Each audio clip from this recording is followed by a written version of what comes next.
Siyahlupheka namhlanje. Sibulalana kwasodwa. iGhana ibulala omuntu omnyama.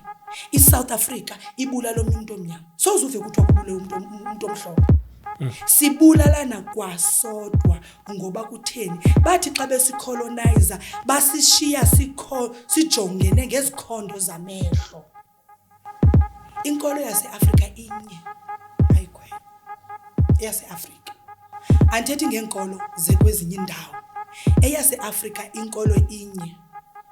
Ngeyaprofitwa ngabeSuthu, ngabaTswana, ngamaVenda. Ngeyaprofitwa yiBhayibhile. Khona apha eBhayibhileni. iBhayibhile iyayichaza. Lento msila ndizungena. Utata uzayichaza yena. iBhayibhile iyayichaza. Intaba yeZiyoni ilapha eAfrika ngoba kwicreation umuntu omhlophe akakho. Do they belong to God? Kukho gods abaninzi.